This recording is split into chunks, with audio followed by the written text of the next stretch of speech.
Hey, I'm Hunter from Skillthrive, and in this video, we're going to build this landing page in Figma. Now, if you want to take this design and actually build it in HTML and CSS, be sure to check out the next video in the series, which will do just that. You can be subscribed to be notified when that video goes live, or if you're watching this video at a later time, I'll be sure to link it below so you can go directly to that video if you're interested in the next steps to taking this to code. Now, with that said, let's go ahead and jump in and get started. So here in Figma, we can go ahead and click on New Design File. Just go ahead and rename this so it's something better. So 404 page. I'll rename this page as well. Then I'll create a new frame. Come over here and click on Desktop. And the first thing I want to do here on this desktop is to add a radial gradient. So right now, the fill is just this white color. But if we click on this, then select radial, we can change the settings right here. The first hex code I want to change is this white one to this light blue, set that to 100%.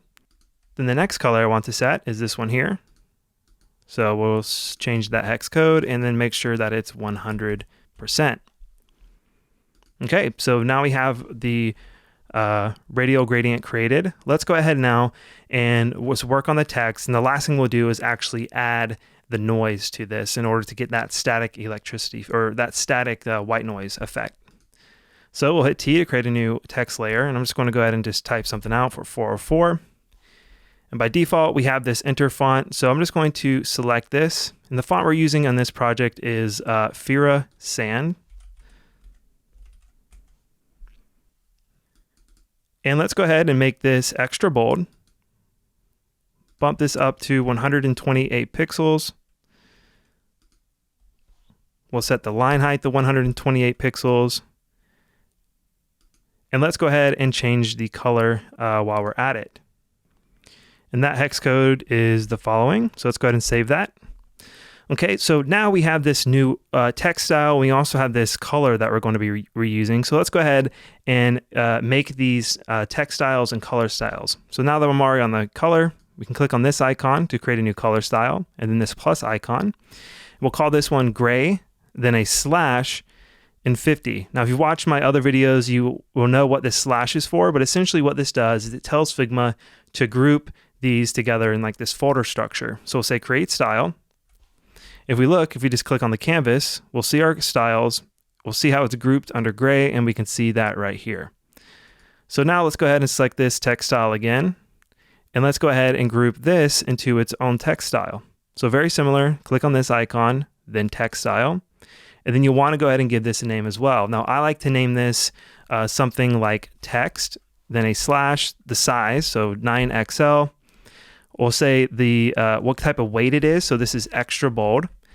And if it has any styles like underline or strike through, you could even group it by that. So let's just say default, because this one doesn't have any extra styles. Okay, so that is good. Let's go ahead and just center that right here. Now the next thing we want to do is just create a new text layer below this. So again, we'll create a new text layer. So this layer is going to be a lot smaller. So let's go ahead and actually unlink this. I'm going to select this just so I can see the font. So this channel. And this is still going to be Fira Sans, but we're going to change it to light. We're going to change the size to 36, and we're going to change the line height to 40. Let's go ahead and make sure that it's this gray 50 as well. And now that it's smaller, let's go ahead and complete the rest of the sentence.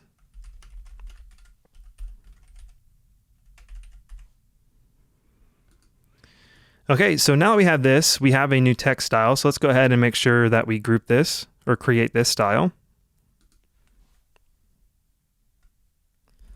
Text 4XL, then we'll do light because that is the weight, and there's no extra style, so we'll say default.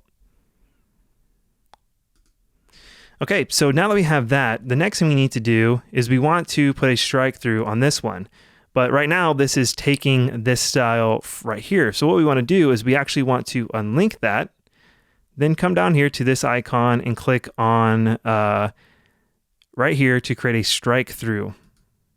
So now that we have that, we can go ahead and create a new text layer for this as well. So we'll say here, create a new text layer. So text, 4XL, light, and then strike through. Let's go ahead and create that style. So again, if we click off of our canvas, you can see that we, under this text style, we have text, 4XL, light, and then we have this default and strike through. We also have our 9XL extra bold. Okay, so that looks good. Let's go ahead and give this some spacing here. So I'm just going to select this and hold Option to get an idea of how far away this is. And let's move it about 16 pixels away from this 404 title. Okay, so now we have one more element we need to add here, and that is going to be the link, which is going to allow the user to go back to the home page. So again, let's go to a new text layer, unattach this, and this is going to say go home. Again, this is going to be Fira Sans, and it's going to be medium, 16, and the line height will be 24. Now this one, we actually want to add a couple styles of this as well. The first one is going to be this casing, which is going to force it to be an uppercase. And we also want to increase the letter spacing in order just to give this a little bit more space between each letter and just kind of give it a kind of stand out from the rest of the text. So if we come over here, we can increase this letter spacing to 10%. You'll see that that is just giving it a little bit more spacing. And of course, we need to go ahead and make sure that it's attached to this gray 50 color. So now that we have a new text style, let's go ahead and add that here. And on this one, I'm just going to call it subtitle, or not subtitle, but link. All right, so there's one more element we need to add next to this link, which is going to be a double chevron icon. Now, I actually got this icon from Heroicons, and you can get those really quickly by, if you come into this home tab, down to community, come up to this search and type in Heroicons. You want to select the one from Tailwind Labs. So once you select that, you can click duplicate to duplicate that and create a new project. Now I already have that duplicated, so I'm not going to do that again. So I'll just come back to where all my projects are, come into this Heroicons. Then I'll go ahead and select the icon I want. So this one right here, copy C, and then paste this in. Now you could just keep this component attached to this hero icon, but what I like to do is actually just duplicate this again. That'll create an instance of this main component. Then I like to detach this instant, go ahead and rename it to icon double chevron. Then I'll go ahead and create a new page here, call this components. I'll create a new component here. Now you could right click and say create component, or the shortcut is Option Command K, but since we already have this open, I'll go ahead and do that. Then I'm going to remove this and put it in the page. Now by default, you're still getting these styles from the original file. So I'm going to unlink these and change it to this gray color. Now it's kind of hard to see on this gray color, so you could actually change the background of this layer to something like this, so it's a little easier to see. Okay, so now that we have that, let's go back into our 404 page. We'll come into our assets, local components, and then now under this icon, we can see this double chevron. I'll drag that in, and I'm actually going to, I think, resize this a little bit. So I'm going to hit K to scale proportionally and just scale that down to 16 pixels. I'll move it on to next to this one, come back into my layers, and I'm actually just going to go ahead and group these. So let's do Command G, call this arrow link. Let's make sure, select both of the layers, come over here, click on this icon to align vertical centers. They're already aligned, but now we can go ahead and make sure the spacing is correct. So let's do 8 pixels. Okay. So now with this group selected, I'll click here to center that horizontally, or excuse me, yeah, center that horizontal on the actual frame here. Now this one was 16 pixels. Let's move this one a little further down to 32. Okay, so now that we have all of these items good to go, let's go ahead and just group them together like this. We'll call this content. And then go ahead and center that horizontally and vertically. All right, so the main design is really done. Now we just need to add this noise effect.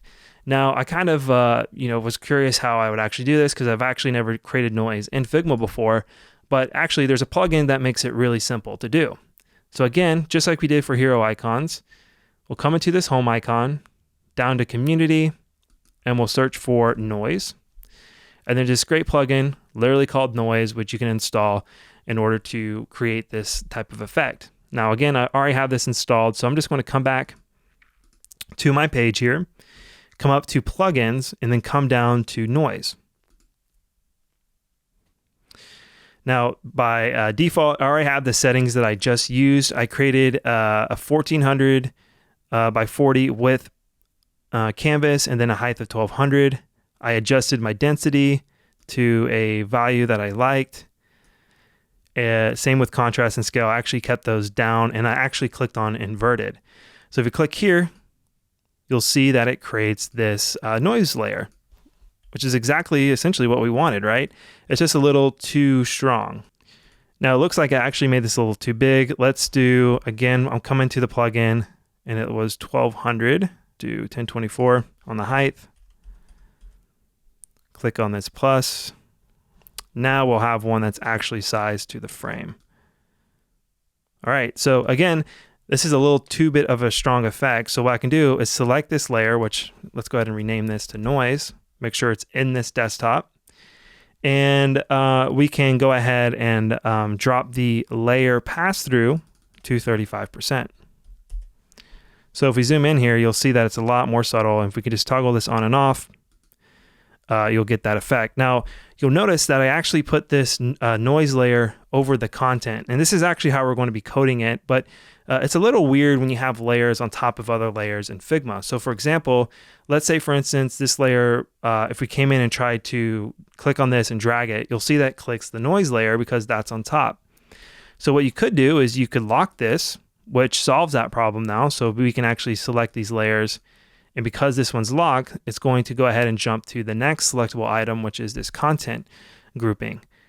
But what's weird too is that sometimes when things are layered, that really easy way to see how far things are away from each other goes away. So if you click on this and click on option, you'll see that it's not really jumping as to this layer like it would if this noise layer didn't exist. So what you could do is you could turn off the visibility of that and then check it. Or just to make your life easier, you could also just move this below this, and you'll see that essentially you're getting the same effect because this noise is really close to the same value of this the lettering. So I think in that case, it works, even though in the code it's going to be a little bit different. And there you go. Everything is ready to go from taking this to the design and to the next step, which is to build this in HTML and CSS. If you want to learn how to do that, again, make sure you're subscribed so you're notified when that next video comes out. Or if you're watching this at a later time, I'll be sure to link it in the description below. Again, I'm Hunter from Skillthrive, and I'll see you in the next one.